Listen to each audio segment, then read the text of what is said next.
안녕하세요. 결혼한 지 1년이 채 안 된 이제 20대 중반인 여자입니다. 결혼을 남들보다 일찍 했어요. 남편도 저보다 연상이기는 하지만 나이 차이가 많이 나지 않습니다. 저나 남편이나 아직 결혼하기에는 조금 나이가 어린 편인 걸 떠나서 아무래도 결혼이라는 게 서로 다른 두 집안이 만나 하나의 가족을 꾸리는 일이니 당연히 그 과정에서 의견 다툼도 생길 것이고 어려운 시간도 있을 거라는 건 진작에 알고 있었습니다. 말한 대로 쉽지만은 않을 거라 미리 마음의 준비도 다 하고 있었지만 이렇게 시작부터 이런 식의 고난의 시간이 있을 거라곤 상상하지 못했네요. 서울에서 나고 자란 저는 전문대를 졸업한 뒤 작은 무역회사에 취업을 했습니다. 부모님은 원하면 편입을 해서 4년제 대학을 도전해봐도 좋다고 하셨지만 당시 저는 공부에는 큰 미련이 없었고 하루라도 더 빨리 돈을 벌고 싶었습니다. 그래서 직장 생활을 먼저 시작했는데 거기서 지금 남편을 만나게 되었네요. 남편은 거래처 직원으로 영업일로 회사에 자주 들락거리는 사람이었습니다. 서글서글하고 인사성이 밝은 사람이라서 항상 사무실에 방문하면 직원들 한 명 한 명을 찾아가 인사를 할 정도였습니다. 저나 남편이나 각자 직장에서 제일 어렸고 같은 또래로 나이도 비슷했기 때문에 금방 가까워질 수 있었습니다. 비록 둘 다 직장인이었어도 회사 생활을 일찍 했을 뿐인 여타 다른 대학생들처럼 아직 한창 때의 20대였으니 남편과 저는 조금씩 인연을 쌓아가다가 가벼운 마음으로 연애를 시작했어요. 적어도 저는 그랬습니다. 연애하면서부터 결혼을 생각하고 만남을 시작하는 사람들이 제 또래에 얼마나 있을까요? 저도 그랬습니다. 처음엔 결혼까지 생각했던 건 아니었어요. 하지만 남자친구는 달랐던 것 같아요. 남자친구는 어려서부터 하루빨리 가정을 이루는 게 꿈이었다면서 사귄 지 6개월쯤 됐을 무렵 저에게 자기 집에 인사를 가자고 하더라고요. 저는 부담스러워서 싫다. 결혼하는 거 생각해 본 적도 없고 나는 하고 싶은 게 아직 많다고 선을 그었지만 남편은 제가 하고 싶은 거 다 하게 해준다며 결혼하자고 끈질기게 저를 졸랐어요. 솔직히 남편의 끈질김이 부담스럽기도 했지만 한편으로는 남편이 정말 저를 사랑한다는 생각이 들더라고요. 보통 저희 나이에 연애를 한다고 해도 결혼하겠다 저렇게 강렬하게 표현하는 사람은 없잖아요. 결국 저는 남편의 끈질긴 구애에 결국 알겠다 했고 남편의 청혼을 받아들였습니다. 대신 내가 직장 생활을 하게 되든 공부를 하게 되든 청혼하면서 내게 약속한 것처럼 내가 하겠다는 것은 꼭 다 하게 해줘야 한다고 했고 남편은 남자가 한 입으로 두 말 하지 않는다고 꼭 그러겠다고 했어요. 전 순진하게 그 말을 철석같이 믿었네요. 결혼 이야기가 오가면서 남편에 대해서 좀 더 알게 되었습니다.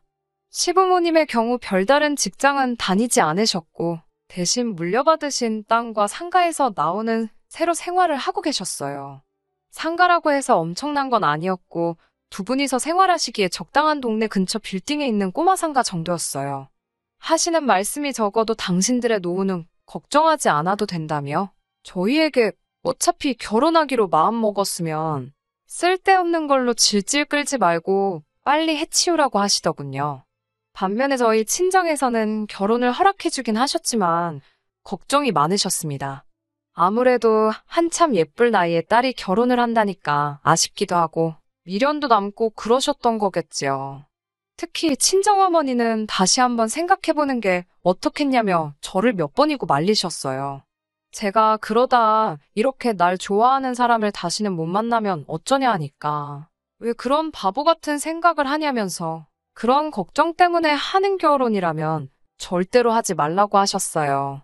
하지만 자식 이기는 부모 없다고 제가 그렇게 하고 싶다 하니 결국 행복하게 잘 살라며 허락을 해주셨죠. 이게 아들 가진 부모와 딸 가진 부모의 차이인가? 그런 생각을 하면서 남편과 결혼을 진행하게 되었습니다. 결혼식을 올리기까지는 큰 어려움은 없었습니다. 적당히 생략할 건 생략하고 신혼집 같은 경우도 원래는 시댁에서 전세를 구해준다고 해줬었는데 적당한 매물이 많이 없었습니다. 마음에 안 드는 집에서 살고 싶지도 않았고 전세가가 애매해서 이럴 바엔 남편과 제가 조금만 더 노력해서 월급을 모으면 최소한의 대출을 끼고 전세가 아니라 자가를 할 수 있겠더라고요. 그래서 일단 급한 대로 월세로 나온 풀옵션 빌라를 알아보고 있었는데 친정 부모님께서 그럴 바에는 두 분이 투자 목적으로 가지고 계신 오피스텔에서 시작을 하라고 배려를 해주셨습니다. 그래서 제가 그럼 세는 어찌할 거냐니까 남편이 그럼 그 세는 자기가 자기 부모님, 그러니까 시부모님한테 받아서 주겠다고 하더라고요. 친정 부모님은 사실 아무것도 받고 싶지 않아 했지만 투자 목적으로 가지고 계신 거다 보니 아직 대출이 남아 있었거든요. 그래서 딱 한 달 상환금만큼만이라도 저희가 세 대신에 드리기로 정했습니다. 어차피 월세를 구해 들어가려 했으니 세가 발생하는 건 당연한 일이었고 생판 모르는 사람 집에 보증금까지 넣어서 들어갈 바에야 친정부모님이 가지고 계신 오피스텔에 들어가는 게 저희 입장에서도 훨씬 경제적이었지요. 다행히 시부모님도 그 부분에 있어서는 동의를 해주셨기 때문에 모든 것이 잡음 없이 흘러갔습니다. 하지만 생각지도 못한 곳에서 시부모님과 부딪히게 되었어요. 그건 바로 혼인신고 때문이었습니다. 저는 결혼한 부부가 혼인신고를 하고 사는 건 너무나 당연하고 상식적인 일이라고 생각했어요. 그래서 이 문제를 시댁과 상의해야 할 필요성을 조금도 느끼지 못했습니다. 신혼여행에서 돌아오자마자 시댁에 인사를 갔을 때였어요.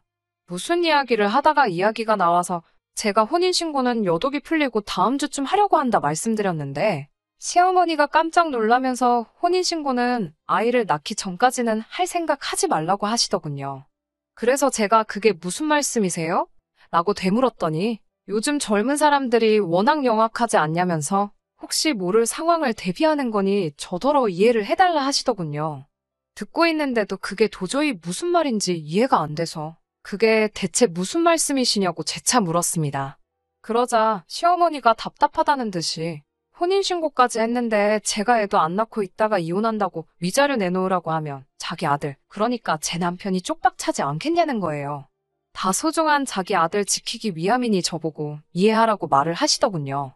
어떻게 갓 결혼한 애들을 앞에 두고 이제 막 신혼여행 마치고 왔는데 저런 생각을 하실 수가 있고 그걸 또 그 앞에서 대놓고 말씀하실 수 있는지 이해가 안 되더라고요. 제가 남편에게 혹시 당신도 그렇게 생각하냐고 내가 진짜 위자료 생각해서 결혼한 거라 생각하냐니까 부모님은 다 우리를 걱정해서 그러시는 거라며 그냥 부모님 말씀대로 하자고 하더군요. 남편은 우리들 걱정을 해주신다고 포장했지만 그게 어딜 봐서 우리들 걱정을 해주시는 건가요? 아무리 아기가 없었다지만 누가 들어도 제가 마치 남편 집안 재산이나 위자료를 노리고 결혼한 사람처럼 들렸을 거예요. 자기 아들이 피해자고 제가 나쁜 사람인 걸 깔고 말한 거잖아요. 이런 황당한 경우는 처음이라서 벙쪄 있으니까 시어머니는 대신에 제가 1년 안에 아이를 가지게 된다면 자기들이 가지고 있는 땅도 주고 혼인신고도 하게 해준다는 거예요. 대를 이어주면 섭섭하게 하지는 않겠다. 하지만 애를 갖기 전까지는 저를 가족으로 인정하지 않겠다. 뭐 이런 건가요? 적어도 저한테는 그렇게 들리더군요. 솔직히 그때 지금이라도 이 결혼 엎어야 되는 거 아닌가 생각했지만 부모님이 하지 말라는 결혼 우겨서 한 거에 대한 부끄러움도 있었고 친구들 얼굴은 어떻게 보나 싶고 복잡하더라고요.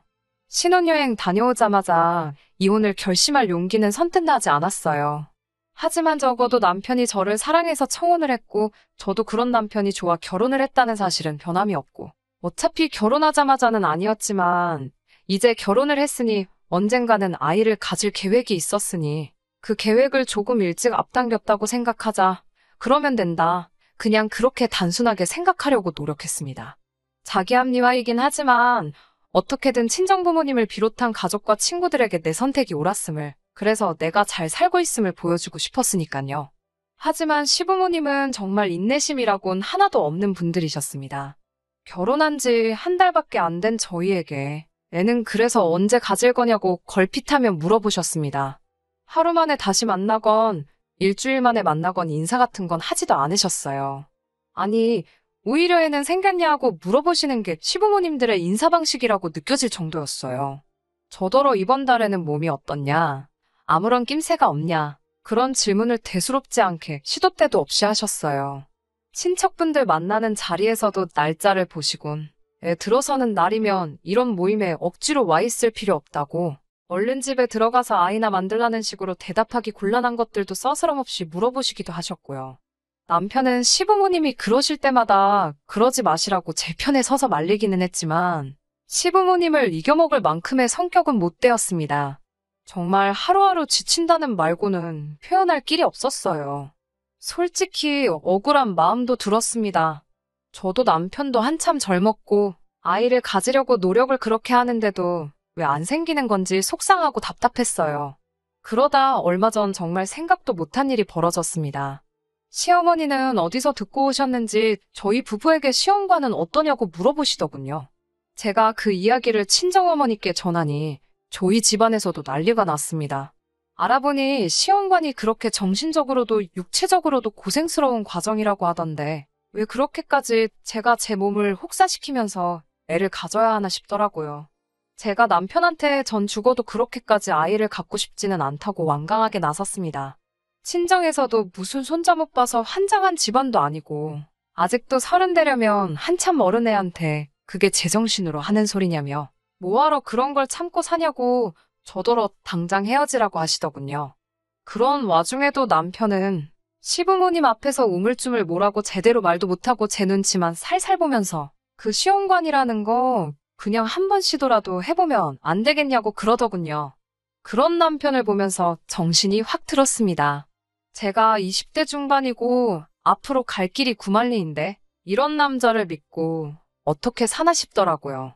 게다가 시부모님은 저더러 왜 시험관 시술을 피하는 거냐면서 또 혹시 무슨 하자 있어서 그러는 거 아니냐고 저한테 혹시 문제가 있는 거냐며 저를 추궁하시더군요.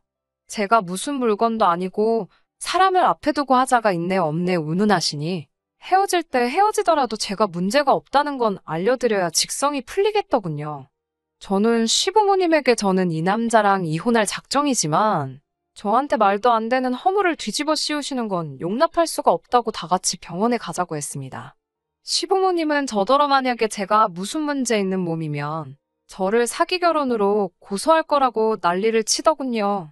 저는 20살이 넘어서부터 매년 건강검진은 물론 산부인과도 꼬박꼬박 다니고 있었기 때문에 저한테 아무런 문제가 없다는 확신이 있었습니다. 그래서 두 사람 말에 좋다고 대신 남편한테 문제 있는 거면 저도 가만히 있지 않을 거라고 했어요.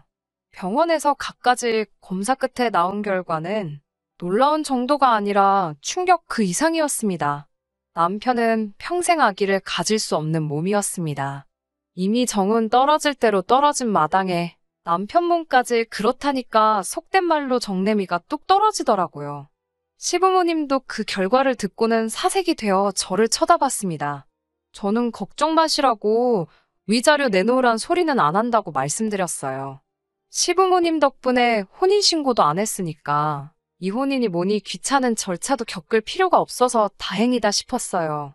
어차피 이렇게 됐을 거 신혼여행 다녀온 거 그냥 애인과 해외여행 다녀온 셈치고 시부모님이 애 낳기 전까진 혼인신고 못 해준다는 말 꺼내셨을 때 이혼을 했어야 하는 건데 그놈의 정 때문에 괜히 참았다는 생각이 들더라고요. 위자료야 그냥 몇 달 친정부모님 대신에 월세로 대출금 갚아준 거 받은 셈 치면 되겠지만 허송세월 낭비한 시간은 돌아오지 않기 때문에 아깝다는 생각도 들었습니다. 그래도 덕분에 혼인신고를 안 올렸어서 이혼녀 딱지는 면하게 되었으니 어떻게 보면 조금 감사해야 할 일일까요? 하지만 그때부터 시부모님이 태도를 싹 바꾸시곤 저한테 매달리시더군요. 애시당초 둘이 사랑해서 한 결혼인데 어떻게 남편이 아프다고 아내가 남편을 떠날 수 있냐면서 부부의 연이 그렇게 쉽게 끊어지는 게 아니라나요. 그래서 제가 언제 저희를 부부로 인정이나 해주셨냐고 따졌어요. 그리고 그게 재구실을 못하는 게 왜 아픈 거냐고.